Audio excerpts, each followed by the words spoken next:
안녕하세요. 내 삶의 신학 가정편을 맡은 장로의 신학대학교 목회상담학 교수 홍인종입니다. 오늘부터 3번에 걸쳐서 가정, 아버지, 어머니에 대하여 강의를 하겠습니다. 오늘은 첫 번째 주제, 다시 가정, 언약과 믿음의 공동체라는 주제로 강의를 시작합니다. 엄마를 따라 친지 결혼식에 참석한 한 아이가 신랑 신부를 보니까 너무 행복해 보였습니다. 그래서 이 아이가 엄마에게 묻습니다. 엄마, 결혼이 뭐예요? 그러자 엄마가 대답했습니다. 결혼이란 남자와 여자가 만나서 서로 사랑하여 함께 살기로 약속하고 모든 사람들 앞에서 이렇게 예식을 하는 거란다. 그리고 그 예식 후에는 함께 살면서 서로 사랑하고 서로 위해주고 서로 용서하면서 사는 것을 말한단다. 그랬더니 이 아이가 고개를 갸우뚱거리면서 그럼 엄마 아빠는 아직 결혼 안 한 거야? 라고 했답니다. 엄마 아빠를 보니까 서로 사랑하고 용서하고 위해주지 않는 것 같아서 아마 그 어린아이가 그렇게 했던 것 같습니다. 가정은 무엇인가? 가정의 정의에 따라 가정은 어때야 하며 가족은 어떻게 살아야 하는가가 결정이 됩니다. 그런데 가정 이야기를 하는 것이 사실은 매우 힘든 시대가 되었습니다.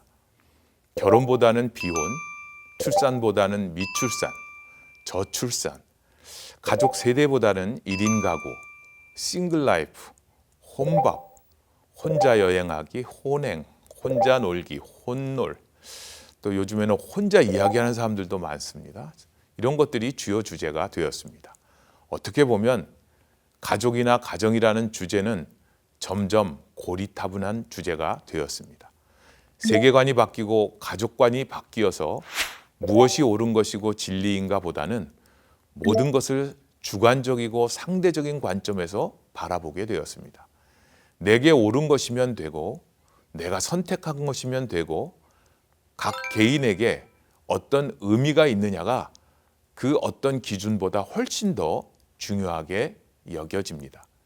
진리나 가치, 윤리 규범이나 원리, 상식 이런 것들의 기준이 모호해지면서 개인의 선택, 취향, 고유성 등이 강조되고 있습니다.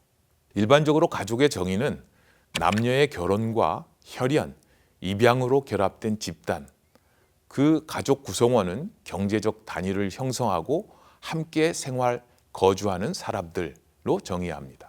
그러나 최근 싱글도 입양이 가능해지고 싱글 여성이 정자기증을 받아 결혼 없는 자녀를 출산하는 등 가족의 형태가 복잡, 다양해지고 가족 개념도 확장되고 있습니다. 그러나 가족의 정의를 어떻게 하든 가족이 행복하고 건강한 가정을 이루려면 창조주 하나님께서 본래 계획하시고 디자인하신 가정의 본 모습에서 찾아보아야 합니다.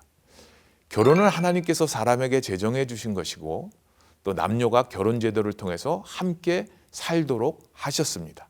그것을 하나님께서 기뻐하십니다. 그렇기에 결혼과 가정, 가족은 하나님의 아이디어입니다. 하나님의 가정의 청사진은 2가지 기초 위에 있습니다. 하나는 결혼과 가족이란 언약의 공동체이며 또 하나는 믿음의 공동체입니다. 삼위 하나님이 각각 다르지만 삼위일체 하나님이시듯이 각각 다른 사람들이 모여서 하나로 연합하게 하시는 하나님의 언약의 공동체가 가족입니다. 이러한 언약 신학에서 가정의 기원과 가족의 기능을 살펴보아야 합니다. 첫째, 언약의 공동체란 배우자는 하나님께서 짝지어 주셨다. 만나서 사귀고 사랑해서 결혼하지만 만나게 하시고 이끄시는 하나님. 그 결정은 나의 선택 이전에 하나님께서 예비하셔서 짝지어 주신 언약의 손길, 은혜의 손길이 있음을 인정하는 것입니다. 그래서 가족은 언약의 부부, 언약의 공동체입니다. 창세기 2장 18절에 보면 사람이 혼자 사는 것이 좋지 아니하니 내가 그를 위하여 돕는 배필을 지으리라 하나님께서 말씀하셨습니다. 하나님의 창조 섭리는 사람이 혼자가 아니라 함께하는 돕는 배필을 필요로 하는 존재로 만드셨습니다. 배필이라는 단어의 뜻도 부부로서의 짝입니다. 배필이라는 단어로 번역된 단어, 히브리어 단어는 맞은편에 뭐뭇과 상응하여 반대쪽에서 짝을 이루는, 그래서 서로에게 아주 잘 맞는 짝, 양복을 수트라고 부르는데 수터블이란 의미입니다. 돕는 이란 단어는 적군에게 싸움에서 밀리고 있을 때 응원군이 와서 전세를 뒤집는 군대를 일컬을 때 쓰는 용어라고 합니다. 돕는 배필이란 따라서 아담이라는 존재와 상응하는, 그와 똑같은 존재로서의 하와라는 뜻으로 내가 그와 상응하는 도울 자를 만들겠다는 말씀입니다. 창세기 2장 23절에 보면 아담은 그의 아내 하와를 처음 보았을 때 내 뼈 중에 뼈요 내 살 중에 살이다, 이렇게 탄성을 질렀습니다. 세상에서 멍들고 상처받은 남편과 아내, 부모와 자녀가 서로 격려하며 위로해 줄 때 언약의 공동체, 하나님께서 기뻐하시는 본래 가족의 모습을 회복하게 됩니다. 두 번째는 결혼과 가족은 신앙의 공동체에 기초합니다. 성경 마태복음 12장에 보면 사람들이 예수님께 당신의 모친과 동생들이 당신께 말하려고 밖에 섰습니다, 그렇게 이야기를 합니다. 그때 예수님께서 대답하여 누가 내 모친이며 내 동생들이냐 하시고 손을 내밀어 제자들을 가리켜 가라사대 나의 모친과 나의 동생들을 보라. 누구든지 하늘에 계신 내 아버지의 뜻대로 하는 자가 내 형제요 자매요 모친이니라, 그렇게 말씀하셨습니다. 하나님의 뜻에 순종하는 믿음의 공동체가 가족입니다. 성경에 보면 하나님의 뜻은 은혜로 우리를 그리스도 예수 안에서 구원하고 자녀 삼아 주시는 것, 그것이 하나님의 예정하신 뜻이라고 말씀합니다. 모든 것이 합력하여 선을 이루게 하시는 것, 하나님의 뜻입니다. 때로는 우리의 삶 가운데 근심을 통해서 회개에 이르게 하시는 것, 하나님의 뜻입니다. 때로는 고난받는 것도 하나님의 뜻이라고 베드로전서 4장 19절에 보면 말씀합니다. 범사에 감사하라, 하나님의 뜻입니다. 무슨 말씀입니까? 하나님의 말씀에 순종하는 제자의 삶을 우리의 일상생활에서, 가족생활에서 실천하는 이 믿음의 사람들이, 제자들이 가족 공동체입니다. 하나님의 가족에 대한 청사진, 부부에 대한 약속, 연합하여 하나가 되고 서로를 위해 존재한다는 믿음의 가족 공동체는 가족을 분리시키고 갈라놓는 어떤 세력에도 맞서서 하나님의 뜻을 구하며 하나님께서 내게 주신 배우자와 부모와 자녀들임을 믿고 감사하는 제자도의 삶을 사는 사람들입니다.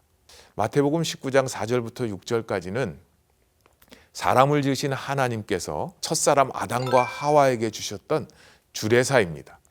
예수님께서 그것을 인용하셔서 다시 말씀을 하셨습니다. 그런즉 이제 둘이 아니요 한 몸이니 그러므로 하나님이 짝지어 주신 것을 사람이 나누지 못할지니라.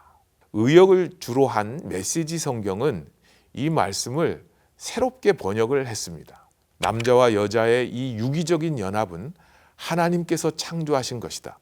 그러니 누구도 그들을 갈라놓아서 그분의 작품을 모독해서는 안 된다. 믿음의 공동체로서의 가족은 배우자를, 자녀를, 부모를 하나님의 작품으로 여기는 것입니다. 가족은 하나님께서 짝지어 주신 언약의 공동체이기에 이 세상이 흔들 수 없고 하나님을 아버지로 고백하며 함께 하나님의 뜻을 따르는 제자들인 믿음의 공동체이기에 과정의 어려움을 이기고 하나님의 위대한 작품이 되어질 것입니다. 다시 가족은 언약과 믿음의 공동체입니다. 오늘 준비한 것은 여기까지입니다. 다음에는 아빠, 가정의 울타리라는 주제로 강의를 하겠습니다. 감사합니다.